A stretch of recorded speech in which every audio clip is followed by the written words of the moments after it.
Hey, Matt Mathersum here with Matt Madness. Thank you so much for joining us and being a part of the program today. We really, truly do appreciate you guys being here. Now, before we get started, I want to give a big shout out to my friends at Paws Saving Paws. They're an amazing organization saving dogs from being euthanized. They foster, they rescue, they transport. There's so much these guys do. So if you're in a position to help out, please reach out to those guys. You can also head over to my channel on TikTok at That's My Dog, and you can find out information there as well. Okay, today we will be dealing with finding the area of a right triangle. I'm going to be proving this geometrically, and then once I've done that, I'll be utilizing the regular calculus version that we're accustomed to. Well, first things first, we remember the finding the area formula. I'm sure we do. And what is that? Just simply 1/2 times our base times our height. And something else that's going to help us get through this as well, let's remember that y is also equal to x. And if we've forgotten what that looks like, this is just the coordinate plane, and we've got a y-axis here and our x. And remember that here on the x-axis, our y is going to be the recipient of the x. If we've got a 2 here, our y height is also going to be 2 as well. Over here in our integrand, we've got the x here. Remember, that is the function of x, and that is what giving our height is all about.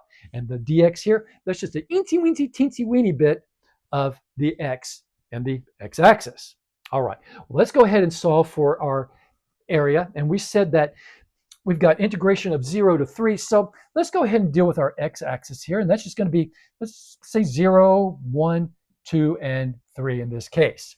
And the reason I drew, again, this y equals x, although that looks like an x here, it is y. I apologize for my shoddy handwriting, but we know that y is going to be equal to x here. So that puts us right over here at 3. That's what's giving us our slope. I'm going to go ahead and draw our triangle now. This is going to give us our right angle here, and I've acknowledged it like so. All right, well, looking at our formula now, I know it's our base times our height, and our base here is what? Well, our base equals 3 in this case, doesn't it? It does. And over here, the height is what? Let me get this coordinate plane out of the way. I didn't mean for it to take up as much room as it did, but okay, it's gone now. So we've got our height here, which is equal to 3 as well, because in this case, being the right triangle, y equals 3. All right, fine. Let's go ahead and solve for it now. We've got 1/2 times our base, which we said is 3. And that's going to be multiplied by the height, which in this case is 3. Well, 3 times 3 is 9, and 9 times 1 gives us a 9. So it looks like I've got a 9 for my numerator. 2 is going to be our denominator. I'm just going to put 9 over 2. I can simplify that to what? Well, 9 divided by 2 gives us a 4.5. That's this area here that we evaluated. Let's go ahead and head over here and do what we normally would do with our calculus integration.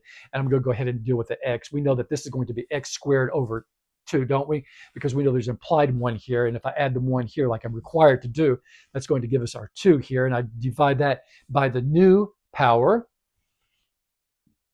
All right.